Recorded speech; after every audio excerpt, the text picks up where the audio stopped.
ప్రపంచంలో ఉండే నాలెడ్జ్ అంతా కంప్యూట్ చేసి మీరు ఏ నిర్ణయం తీసుకోవాలన్నా కరెక్ట్ నిర్ణయం ఏదని అడిగితే మీకు నిర్ణయం వచ్చే పరిస్థితికి వస్తుంది. చదువులో కానీ, వ్యవసాయం కానీ, ఇంకొకటి కానీ.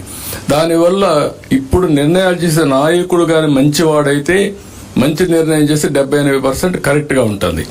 కొంతమంది 20%, 10%. అందుకే ఈ ఇబ్బందులు వస్తున్నాయి. భవిష్యత్తులో నిర్ణయం చేయడం, ఏ నిర్ణయం మంచి నిర్ణయం నిర్ణయించుకోవడానికి 80-90% మీకు డెసిషన్ వచ్చేస్తుంది. అక్కడి నుంచి మీరు ఒక 5% మైండ్ అప్లై చేసి ఇది రైటా రాంగా జడ్జిమెంట్ తీసుకుంటే సక్సెస్ రేట్ పెరుగుతుంది. ఆ సందర్భంలో మీరు చూస్తే ప్రపంచమే మారబోతా ఉంది. సర్వీస్ సెక్టర్లో ఇండియన్స్, మన వాళ్ళు భారతీయులు ప్రపంచం అంతా వెళ్ళిపోయారు. ఇప్పుడు ఆ అమ్మాయి చెప్పినట్టు ఇది ఐటీకే పరిమితం కాదు. ఐటీ అనేది బ్యాక్ బోన్ అన్నాను. ఒక వ్యవసాయంలో పెను మార్పులు వస్తున్నాయి. ఒక డ్రోన్ వచ్చేసింది. డ్రోన్ వచ్చి ఇప్పుడు మనం అనవసరంగా పెస్టిసైడ్ కొడతానే ఉంటాం. అనవసరంగా కొట్టక్కర్లేదు. ఊరికి ఒకసారి డ్రోన్ పంపిస్తే ఏ పొలంలో ఎక్కడ తెగులుందో అది తీసుకొస్తుంది. అక్కడి నుంచి ఇంకో డ్రోన్ పంపిస్తే తెగులుండేది ఎక్కడనే కొట్టి తెగులు లేకుండా చేస్తుంది. అంటే పొలం అంతా కొడతా ఉంటాం, 4 సార్లు కొడతాం, అది కూడా తెలియకుండా కొడతా ఉంటాం. ఇంకా పరిస్థితి రాదు. ఇట్లా అగ్రికల్చర్లో కూడా ప్రెసిషన్ వస్తుంది, మోడర్నైజేషన్ వస్తుంది, ప్రొడక్టివిటీ పెరుగుతుంది, పర్ఫార్మెన్స్ ఇంప్రూవ్ అవుతుంది. ఈ విధంగా అగ్రికల్చర్ కావచ్చు, వెటనరీ కావచ్చు, లేకపోతే మీరు ఏదైనా తీసుకోండి, అన్నిట్లో కూడా పెను మార్పులు వస్తున్నాయి. అవన్నిటి కూడా మీ పిల్లలు ఎవరైతే ఉన్నారో మీ స్కిల్స్ కానీ, కెపాసిటీస్ కానీ, మీ నాలెడ్జ్ని పెంచుకోవడానికి పూర్తిగా సహకరిస్తాం. ఒక ఫీల్డ్కి పరిమితం కాదు ఇది.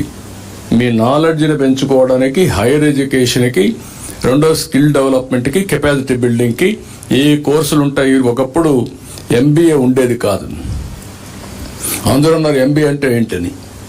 ఆ రోజు నేను ఐఎస్బి పెట్టాను. ఈరోజు ఐఎస్బి ఒక ప్రీమియర్ ఇన్స్టిట్యూట్ అయింది.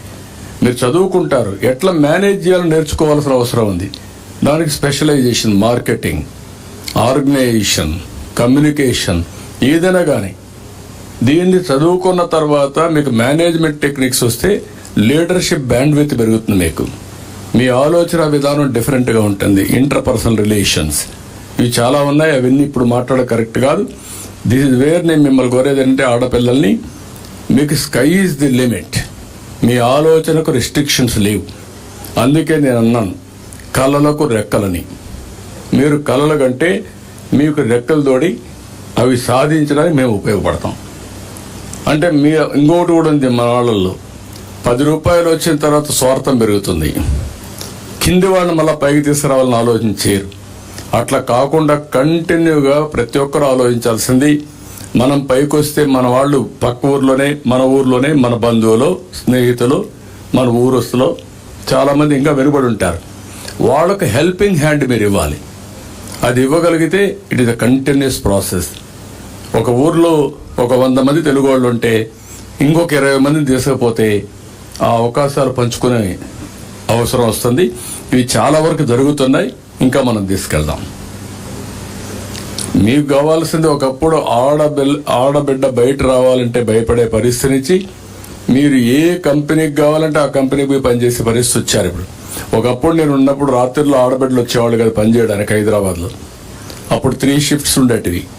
నేనే ఫస్ట్ టైం భారతదేశంలో 3 షిఫ్ట్లు పెట్టి ఆడపిల్లలకు ప్రొటెక్షన్ ఇచ్చి రావడానికి పోవడానికి ట్రాన్స్పోర్ట్లు ఇవన్నీ పెట్టి ఆ రోజు మేము ఇచ్చాం. దానివల్ల నైట్ షిఫ్ట్లో కూడా మీరు పనిచేసే పరిస్థితికి వచ్చారు.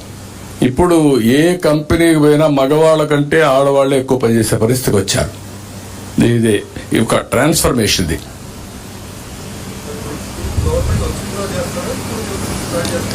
గవర్నమెంట్ వచ్చినాక ఇప్పుడు ఎన్రోల్ చేస్తున్నాం.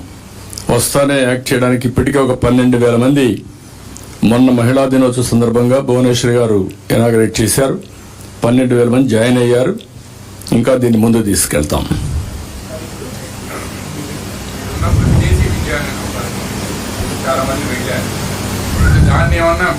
అది కూడా తగ్గించాం. అవి కూడా ఉంటాయి, 2 ఉంటాయి.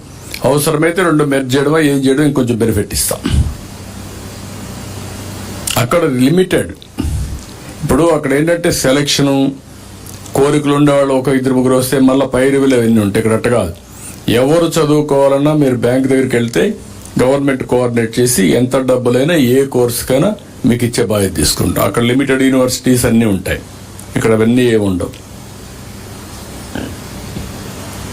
అందరూ చదువుకోవాలంటే చాలా డబ్బులు అవుతుంది ప్రపంచం అంతా వెళ్ళి, కానీ వాళ్ళు సంపాదించే డబ్బులు నాలెడ్జ్ వచ్చిన తర్వాత మల్టిప్లైర్ ఎఫెక్ట్లో ఉంటుంది. You cannot measure it. ఒక వ్యక్తి 10 ఏళ్లలో $1 బిలియన్ కంపెనీలు పెట్టేస్తున్నారంటే that is the power of knowledge, that is the power of education. Okay, then ఇది వదిలిపెట్టి ఇంక మాట్లాడతాను నేను. కూర్చోండమ్మా, మీరు మీ ముందర రాజకీయాలు మాట్లాడితే పోలేదు.